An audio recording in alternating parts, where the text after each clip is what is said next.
प्यारे बच्चों आज हम हिंदी की बुक है जो 3rd क्लास की रिमझिम, इसका पाठ 11 पढ़ेंगे। मीरा बहन और बाघ। मीरा बहन देखो, वैसे तो ये भारत में पैदा नहीं हुई, यानी कि ये भारतीय नहीं थी। ये कहाँ की थी? ये इंग्लैंड की थी प्यारे बच्चों। लेकिन अपने जो राष्ट्रपिता है महात्मा गांधी, उनके विचारों से, उनकी बातों से ये इतनी प्रभावित हुई कि अपने माँ बाप को छोड़कर अपने भारत देश में आकर रहने लग गई थी। तो इन्हीं के बारे में आज हम पढ़ेंगे। चलो बच्चों पढ़ते हैं। बच्चों, मीरा बहन का जन्म इंग्लैंड में हुआ था। इंग्लैंड एक अलग से देश है बच्चों। इंग्लैंड में मीरा बहन पैदा हुई थी। जन्म मतलब पैदा होना।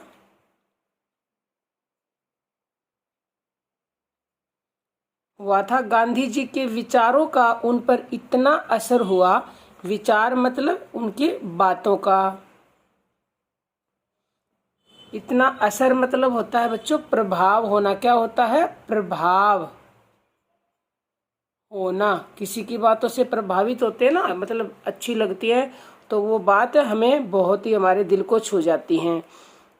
असर हुआ कि वे अपना घर और अपने माता पिता को छोड़कर भारत आ गई। जैसे मैंने अभी आपको बताया था, गांधी जी की बातों का उनके ऊपर इतना ज़्यादा इफेक्ट हुआ, असर हुआ, अपने माता पिता को छोड़कर भारत यानी कि अपने देश में आ गई और गांधी जी के साथ काम करने लगी और महात्मा गांधी जी के साथ ही वो रहकर काम करने लगी। आज़ादी के 5 साल बाद, आज़ादी मतलब हमारा देश जब इंडिपेंडेंट हुआ था, मतलब पहले अंग्रेजों ने गुलाम बना रखा था, तो उसके 1947 में हमारा देश अंग्रेजों की गुलामी से आज़ाद हुआ और उसके 5 साल बाद यानी 1952 में, ठीक है, 5 साल बाद उन्होंने उत्तर प्रदेश के एक पहाड़ी गांव गेवली में गोपाल आश्रम की स्थापना की। पहले तो ये क्या करती थी, महात्मा गांधी जी के साथ काम किया इन्होंने, लेकिन फिर महात्मा गांधी की तो डेथ हो गई थी बच्चों। तो फिर इन्होंने क्या किया, उत्तर प्रदेश का एक गांव है, पहाड़ियों में गांव है, देखो ये पहाड़ियां दिखा रखी हैं और ये गांव का ही दिखा रखा है। तो यहाँ पे इन्होंने एक आश्रम, आश्रम क्या होता है? आश्रम का मतलब होता है, आश्रम का नाम है गोपाल, और आश्रम होता है जहाँ पे संत महात्मा या फिर कोई लोग ऐसे आते हैं जो कुछ समय के लिए रहते हैं, शांति प्राप्त करने के लिए आते हैं, मेडिटेशन वगैरह करते हैं। तो उस रहने की जगह को बोलते हैं आश्रम। और स्थापना मतलब बनाया। उस आश्रम में मीरा बहन का बहुत सारा समय पालतू पशुओं की देखभाल में बीतता था।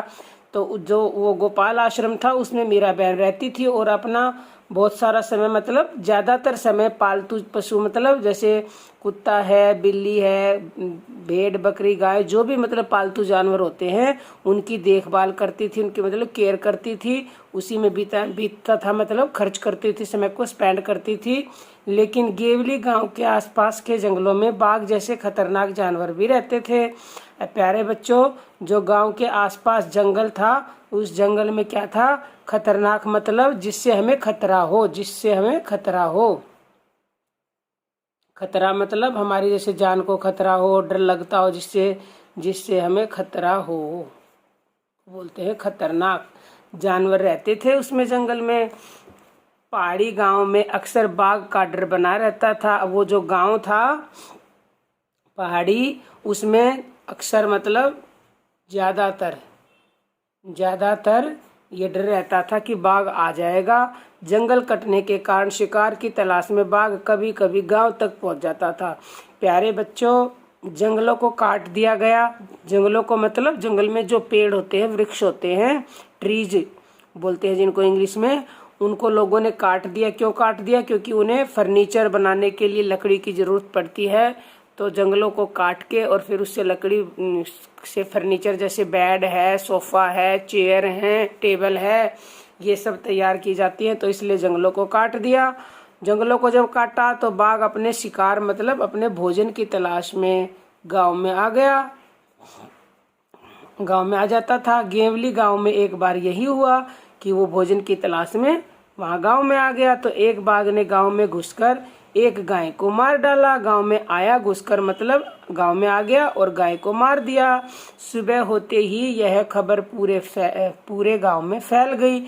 खबर मतलब वो न्यूज, जैसे जो कौन सी न्यूज कि बाघ ने गाय को मार डाला। और फैलना मतलब पूरे गांव को पता चल गया सुबह तक। कैसे पता चला होगा बच्चों?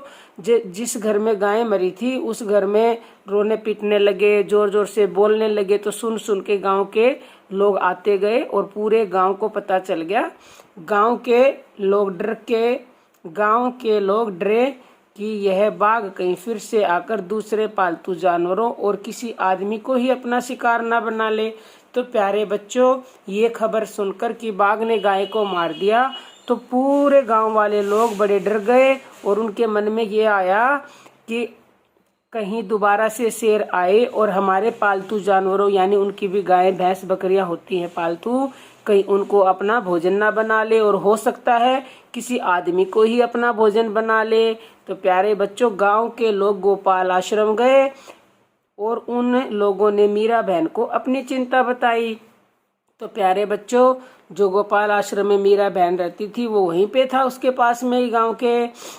तो प्यारे बच्चों, उन्होंने जाके मीरा बहन को अपनी चिंता बताई। वो जानते थे कि मीरा बहन बहुत ही दयालु स्वभाव की हैं, वो हमारी हेल्प जरूर करेंगी। तो गांव के लोगों ने अंत में तय किया कि बाघ को कैद कर लिया जाए। कैद मतलब होता है बच्चों पकड़ना। अंत में मतलब लास्ट में या आखिर में, हिंदी में क्या बोलोगे इसको, आखिर में उन्होंने ये तय मतलब डिसाइड किया, फैसला करना, ये फैसला किया कि बाघ को हम पकड़ लेंगे। उसे कैद करने के लिए उन्होंने एक पिंजरा बनाया। पिंजरा मतलब जैसे पिंजरा होता है ना, लोहे का पिंजरा, और उसमें पूरे बार भी लोहे के वो जाल सा होता है, तो वो बनाया। पिंजरे के अंदर एक बकरी बांधी। योजना यह थी, योजना मतलब प्लान, यही प्लानिंग बोलते हैं ना, मेरी ये प्लानिंग थी कि बकरी का मिमियाना सुनकर बाघ पिंजरे की तरफ आएगा। अब बकरी को अंदर बांधेंगे तो मिमियाना होता है, जो बकरी की आवाज होती है ना, मैं करती है, उसको बोलते हैं मिमियाना।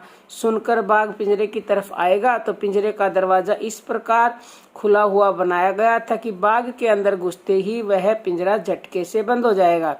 तो बच्चों, उस पिंजरे में इस तरह से बनाया जाता कि एक तरफ तो बकरी को खड़ा कर दिया, लेकिन बीच में लोहे की रोड होती है ताकि शेर आगे नहीं आ सके, बकरी को भी नुकसान ना हो।